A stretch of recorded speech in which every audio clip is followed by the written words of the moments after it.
Hi guys! Good morning! Good afternoon, Pinas! Sa ibang sulok ng ating bansa, prepare tayo ng sibuyas. Magluluto tayo ngayon. Ang ating menu ay chicken spinach with rice. So, ito guys, babala tayo ng sibuyas. Sana hindi tayo paiiyakin ito. Pero ilagay muna natin saglit sa freezer. Ayan. So, ganito yung gagawin natin. Hugasan muna. Hugasan natin.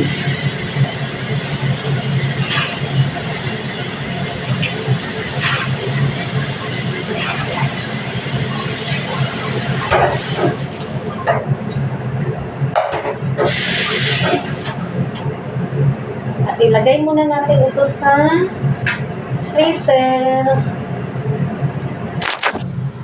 Guys, ilagay natin ito sa freezer para hindi tayo paiiyakin kapag nagiwa na tayo.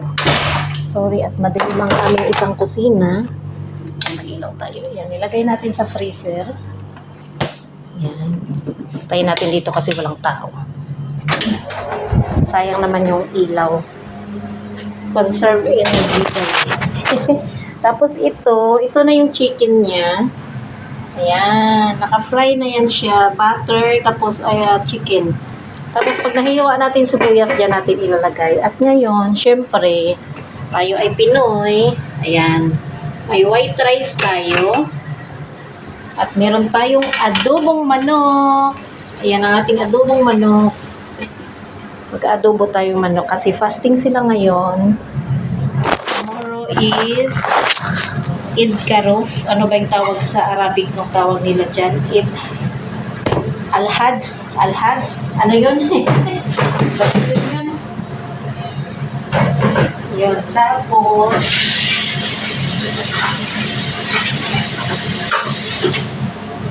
yan guys. So habang inaantay natin sibuyas na nilagay natin sa freezer, mag-ano muna tayo. So, ito yung dakos mamaya. Iinit ko lang. Ito yung dakos nila dito. Tomato sauce to siya na ginisa sa bawang na may asin paminta. Ito yung dakos ng Arabic. So, guys, dito muna tayo. Paghuhugas muna tayo ng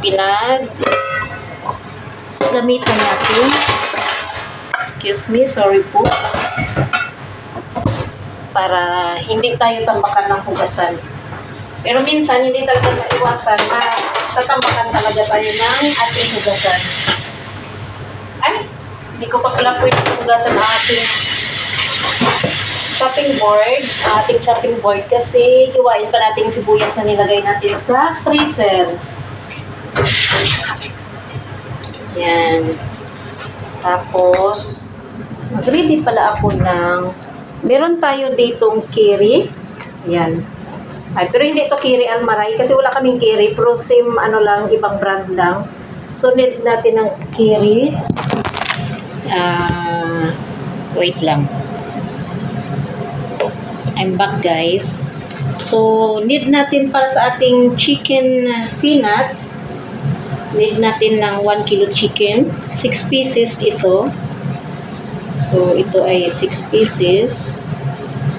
6 pieces na curry cheese. So, wala kaming curry cheese. Magamit ako ng Almarai. Almarai cream cheese. So, same lang sila. Ayan. Prepare lang natin. Tapos, spinach. Ito po ay galing na siya sa freezer. Nahugasan na siya. Na-chop na rin siya. So, enough na ito. Need natin to. Need natin ng 2 cups spinach. So, I think less than 2 cups. Pero enough na siya kasi 2 tao lang pakainin natin. Tapos 1 kilo yung chicken. So, ayan. Enough naman siya sa isang lutuan. And need natin ng krema. Tapos, mag-add tayo mamaya ng konting water lang. Tapos, ipi-blender po natin ito. Tapos, ilagay natin sa manok na naluto na natin. Ayan. Ayan guys, yung ating manok. Malapit na siyang mag-ano sa baw.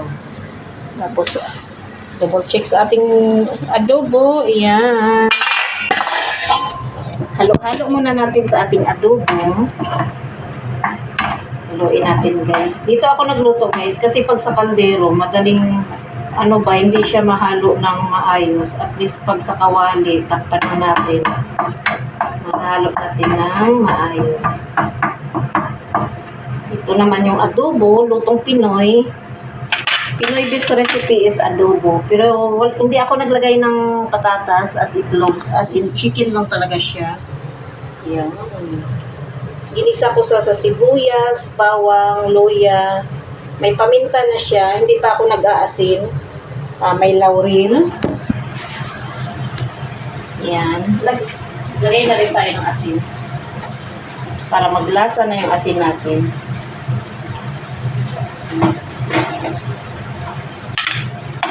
Ayan, guys, our cooking adobo. Kasi fasting yung ating mga amo, tayo mga Pinoy hindi naman natin kayang kumain nang mamaya pa. Pwede naman, kaya lang maya-maya pa rin tayo magutom kahit na inom tayo ng tubig at kakain tayo ng mga biscuit-biscuit. Hindi naman pwedeng matamis palagi. Ayan, kaya habang nag-aantay ng ating niluto, magbukas muna tayo ng ating pinagamitan. Yan, guys. OFW life. Yung makarelate dyan. Diba?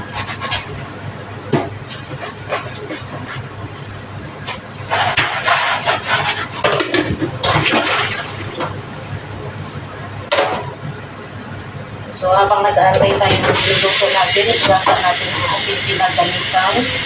Para hindi matambak sa ating lababo o sa ating kaya manito corn. Tanggalin na natin ito kasi tuyo na itong isa. Lagay na natin sa taguan. Ayan.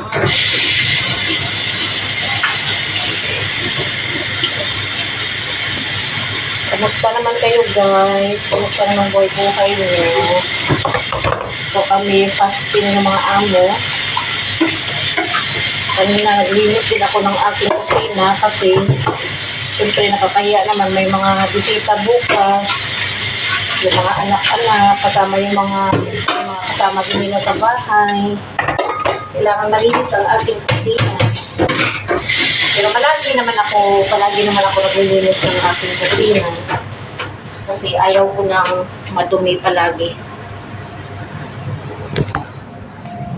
Minsan may pagka-strict na hindi ko alam kung siguro na-offend minsan yung iba.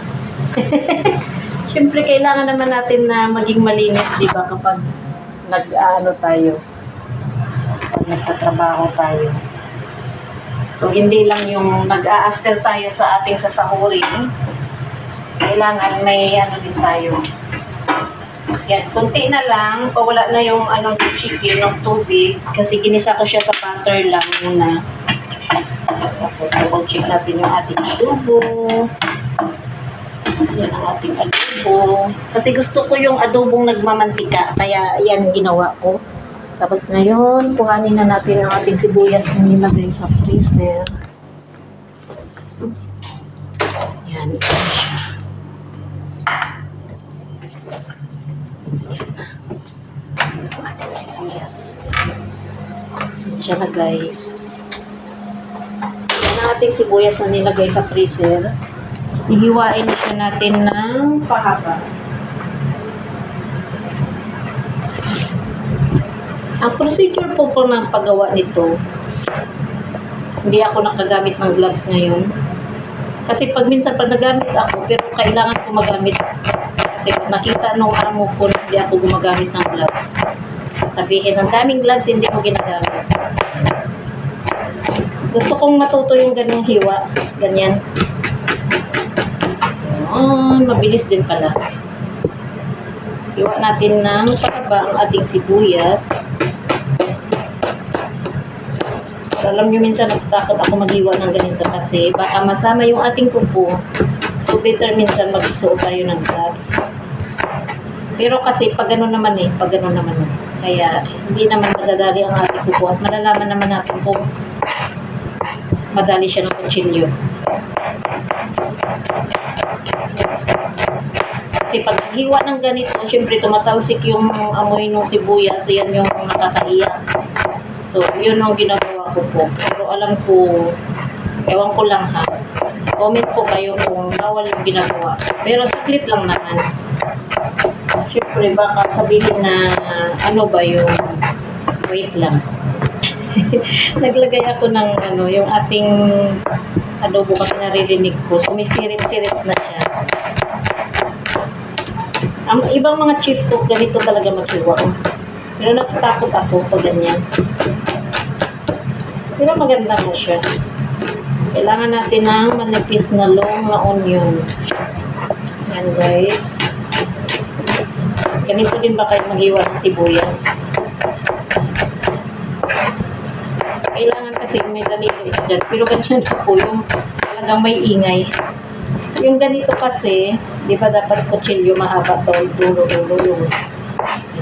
Parang marami na ata to. Okay, sukat natin. Kung kasya na siya isang bowl. Ayan.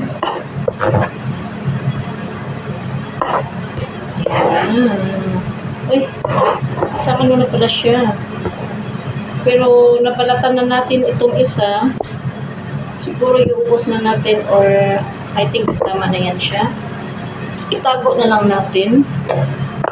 Pero tomorrow kasi baka hindi kami magluluto. So, ubusin na lang natin kasi pangit naman na magtago ng sibuyas lagi sa fridge kasi sira daw ng ating kalusugan. So, wait lang guys. Dito muna tayo guys. Parang nag-ano ng ating adobo. Pahinaan natin. Wow! Nagmamana na. Ito yung gusto kong luto. Yung nagmamantika. Minsan kasi pag nagmamadali, lalo na yung patago sa amo yung pagluluto, syempre, diretso sa kaldero. Lahat ng lamas-lamas. Ngayon, maglagay tayo guys ng ng suka. Kasi medyo nakaano na yung ating manok. So, maglagay tayo ng suka. Wait lang guys. Guys, sa ating adobo, di ba gumagamit tayo ng ng toyo? Sa akin, gagamit ako ng dips roman. Ayan, dips roman. Ano siya eh? Yung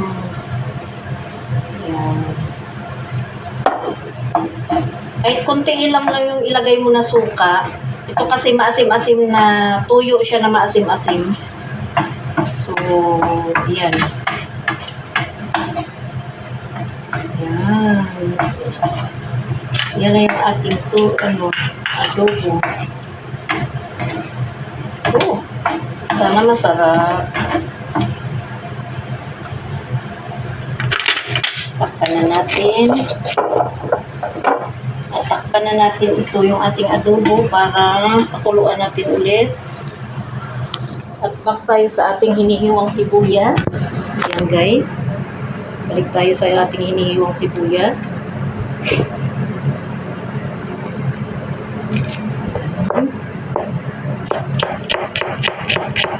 Maingay talaga.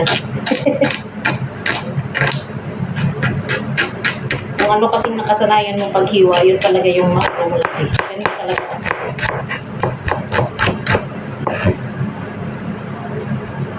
Kasi ilalagay na ito natin sa ating manok. Kaya pag ganitong hiwa, yung tilamsik nung nung tubig ng sibuyas na pupunta sa mata mo, kaya ka naiiyak. Pero pag nilalagay ko saglit sa freezer, okay lang. Hindi naman siya totally na nakakaiyak. Ngayon, ilalagay na natin sa ating manok. Yan, patuyo ng ating manok.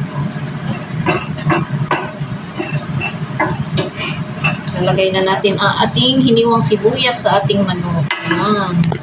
Diba? Ang daming sibuyas. Very nice.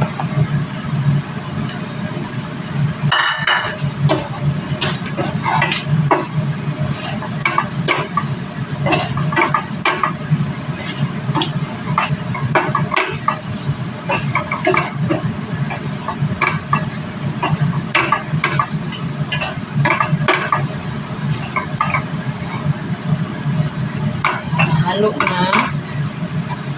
Takpan na siya natin ulit, guys. Para ma-absorb ng manok yung lasa na. Nahalo na siya. Takpan natin. At check natin ulit yung ating adobo.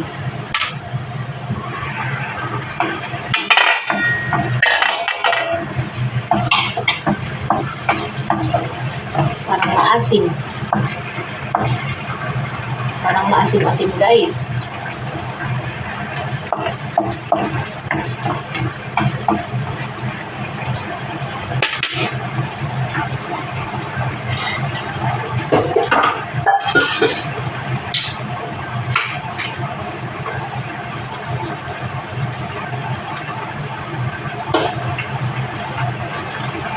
At ang secret natin, guys, lagyan natin ito yung ating adobo para manamis-namis. Coca-Cola. Tapos, takpan natin.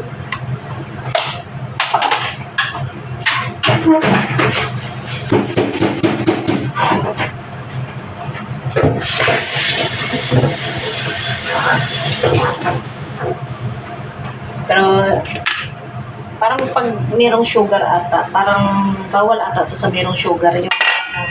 Pero ito yung pampasarap ng ating adobo. Yan ang secret recipe ng adobo. Ni-reveal ko na.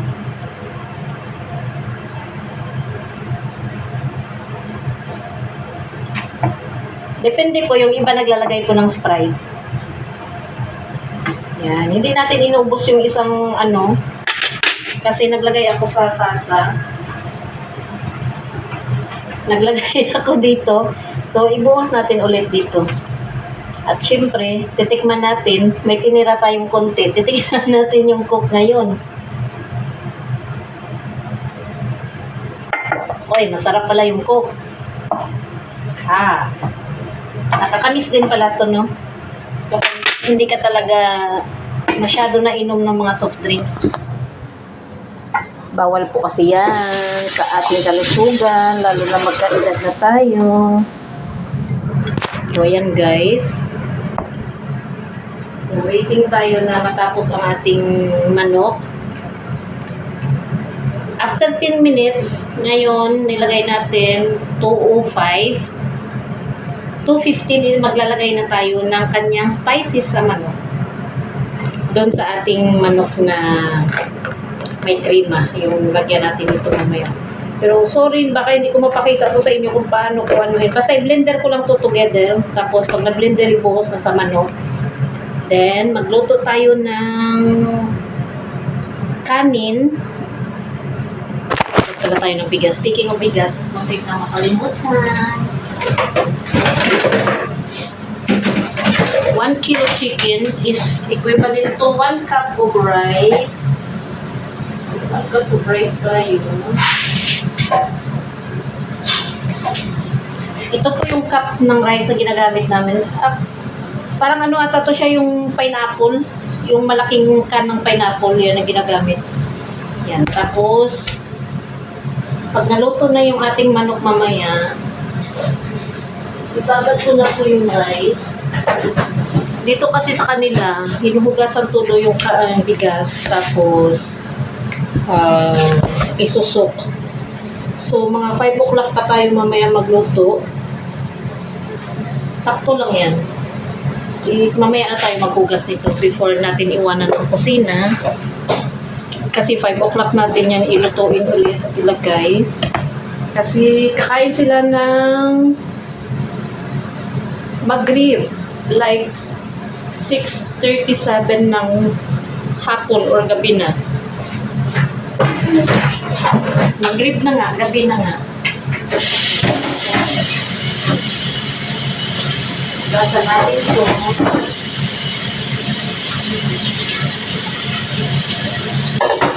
Hugas tayo ng asin. Sila gamitan.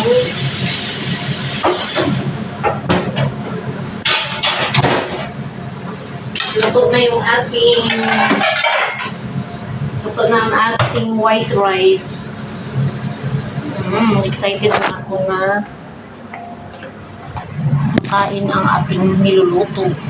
Itong ating white rice. Wow. Off na natin. Ayan. So, ito yung oy! Natuyo na siya kaagad. Ito yung ating chicken na nilagyan ng onion. Sorry, malambot na siya kaagad.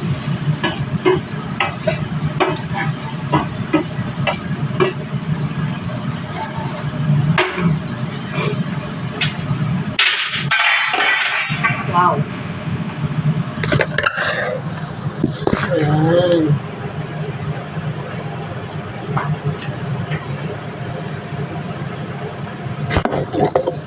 Ito yung ating manok. Ayan. Ito yung ating manok. Nagka-dry na po siya.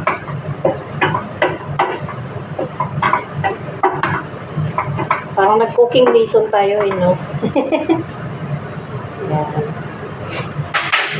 So, 5 minutes pa lang. Takpan natin ulit. Mahinang apoy na lang. Bago natin siya lagyan ng mga spices.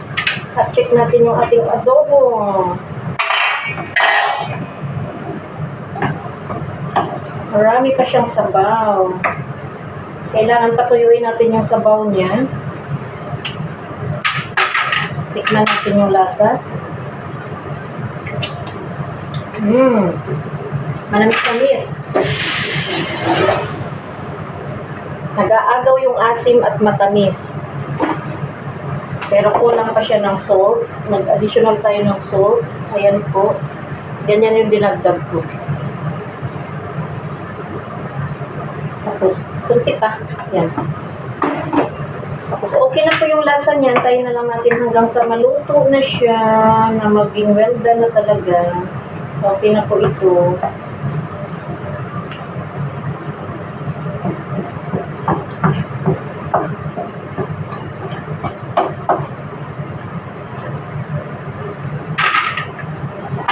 Ayan. Takpan natin ulit para mabilis ang boil niya. Tama na yung kanyang apoy. At ito naman is natin ulit. Nag-sauce na rin pala yung ano niya. Malambot na kayang ating ano. Try natin.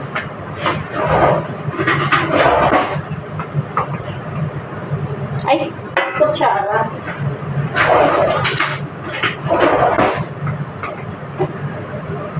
Oh, malambot na yung ating manok kasi maliliit yung hiwa niya eh. So ito guys, mamayang hapon na natin ulit kasi balikan to after nito kasi mamayang gabi pa sila magluto. So yung ano, yung i-blender ko na sauce niya mamaya na natin i-blender. Tapos i-mix natin dyan, tapos gagawa tayo ng bigas. Yung ngayon, maglagay tayo ng Maggi powder. Maglagay tayo ng Maggi powder. Maggi powder, ito, 1 scoop. Para dito. Ayan, dagdag tayo konti.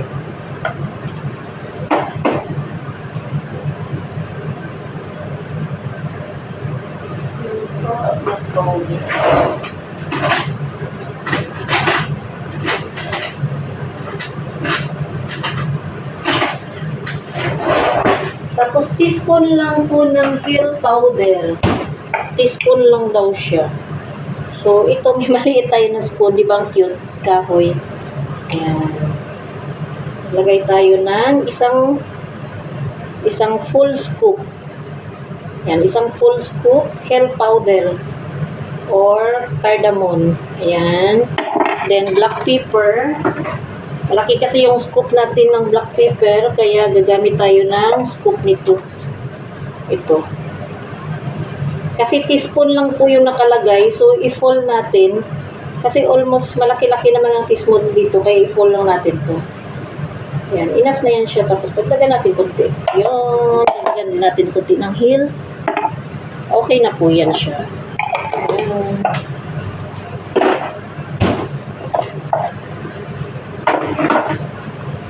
Tapos, mix natin. Oh, it's delicious. Masarap po itong luto na to.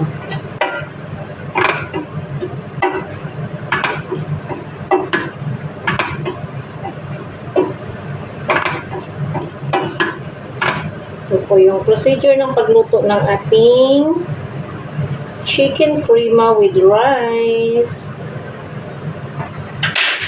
Takpan natin ulit. At siya nga pala yung sa mahilig na adobo na medyo manamis-namis. Ganito yung secret. Lagyan nyo ng cola. Either cola or Sprite. Pero hindi ko po ito lagi ginagawa. Ngayon lang ako naglagay ng cola. Yan, okay na po siya. Tapos yung ating mamaya na to natin blender. So ibalik ko to sa fridge. Para nakairam ko naman, malamig naman dito. So okay lang dito sa labas. Pero better na ibalik ko sa fridge ito. Ito okay lang. Then ganyan na siya. Antayin natin na lang mga 10 minutes. So, 2:25 pwede na rin tayong kumain. Iiwanan na natin ang ating kusina. At ito ay mamaya na natin ibabad. Takpan na lang muna natin.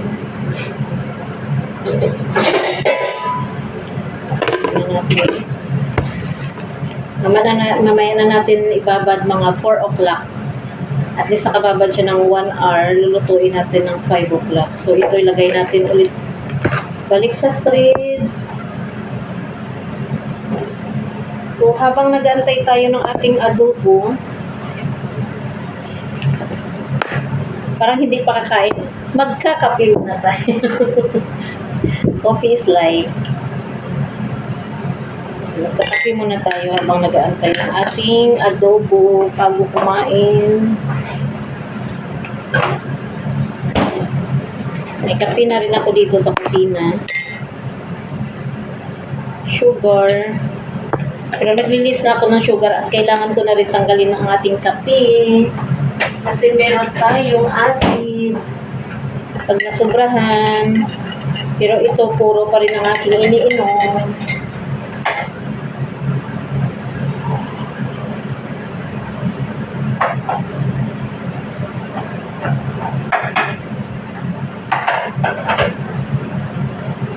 Yan guys.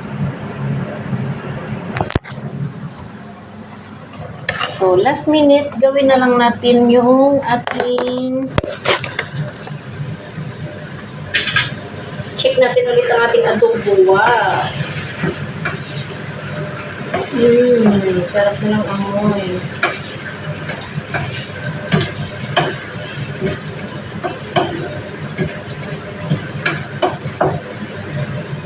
Malapit na siya matuyo. Tingnan nyo guys.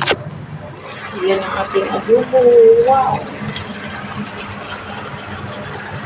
Malapit na siya matuyo guys. Perfect na siya. At ito ang ating chicken. Yan ang lagyan natin. Dito naman sa manok, hindi ako naglagay ng asin pa pala. Pero no need na siya mag-salt kasi alam nyo yung cheese, ano na yun eh. Pero lagyan lang natin konti yung ating manok para ma-absorb niya. Kasi meron na siyang Maggi powder tapos meron na siyang krema mamaya. So maglagay lang tayo ng konting asin. Like 1 teaspoon din siya siguro ito, maliit lang. Para ma-absorb niya lang dyan ng lasa.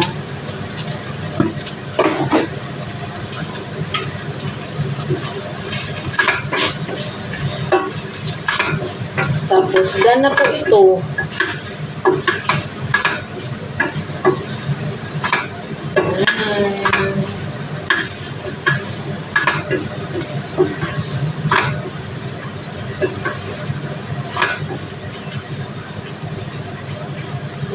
Mix na lang mamaya. So, takpan muna natin ulit. After 5 minutes, i-off ko na po at mahinang apoy lang talaga siya. Check natin ulit yung ating adobo. Wow! Luto na siya. guys ang ating adobo.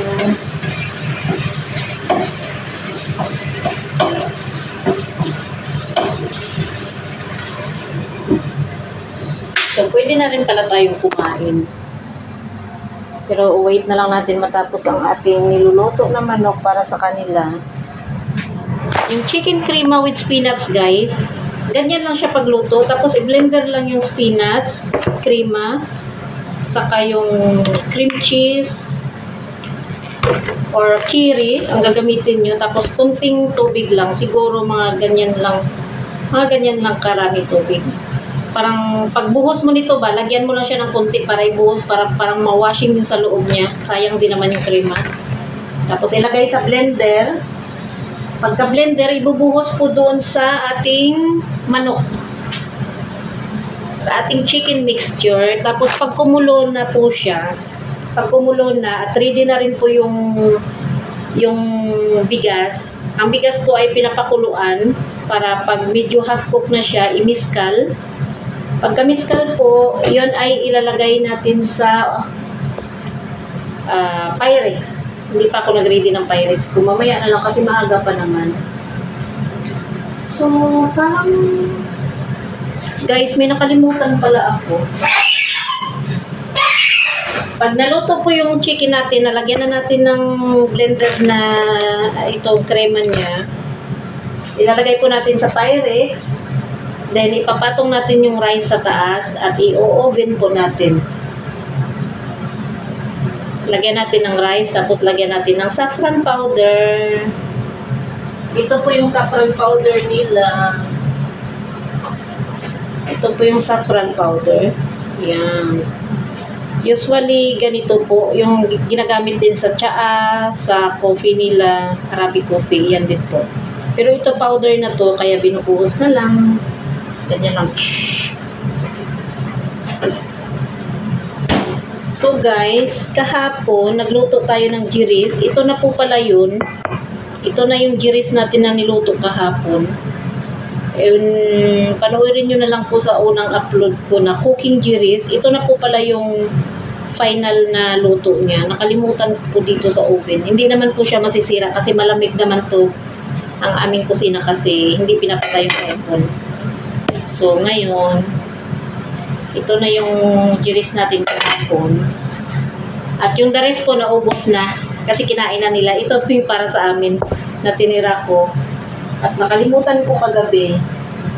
So, ngayon, yun lang guys. Maraming salamat. Sana panoorin nyo yung aking video. Salamat po sa mag-like, share. Sa pag-subscribe na rin po. Ayan. So, okay na po yung ating chicken. Iiwanan na po natin ito. Set aside.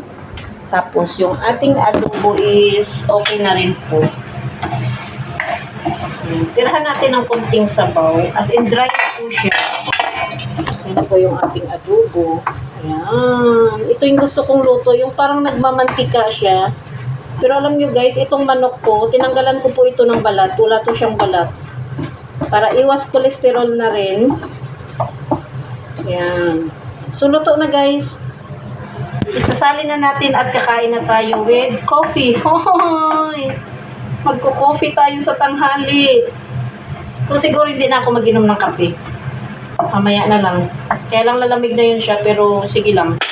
Mamaya na talaga siya guys. One last look sa ating chicken. Ready na itong ating chicken. So, iiwanan na natin sa kusina. Yan na guys. Wait lang po. Kukuha ako na lagayan natin ating manok. Dairomila, where are you? Makaon na to. Wala pa yung kasama ko na sa taas ata. Baka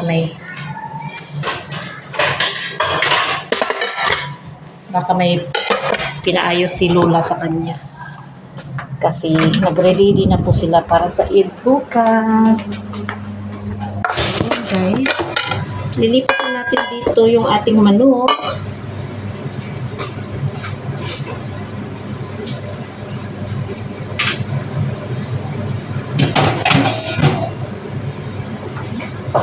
Wow! Ito na guys ang ating manok.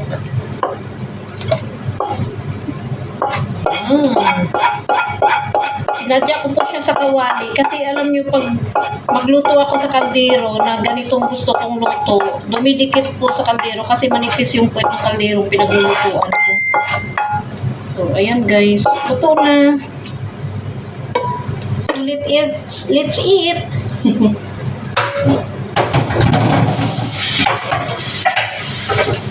Yan, kakain na tayo guys. Magkuha na rin tayo ng ating rice. Maghain na tayo ng ating rice. Ito po sa ating adobo. Ito po yung ating kutsara. Kuha na rin tayo ng kanin.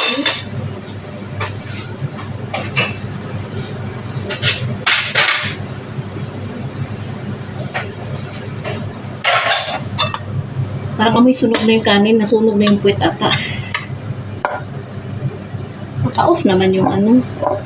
Wala guys, nasunog na talaga siya. Pero okay lang. Babad na naman natin sa yelo. Mag-DIY na naman tayo. Babad natin yan sa yelo. Bakit siya nasunog? Kanina ko pa naman siya pinatay. Tanggalin na nga natin lahat yung kanin para mababad natin. Alam nyo guys, ang aking sinaing is basa. Basa sa ilalim, pero sunog na yung ilalim niya. Nagtutong na ba? Sobra ata sa tubig. Yan. Kasi habang nakasalang, tinawag ako kanina, naiwanan. Tapos pagbalik ko, hindi na siya mamiska kasi dry na rin naman siya. So, anong gagawin natin ito?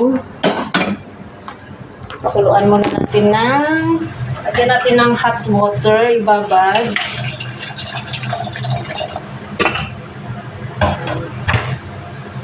So guys, thank you so much sa inyong pagsama sa ating cooking na medyo magulo ata yung inyong panonood.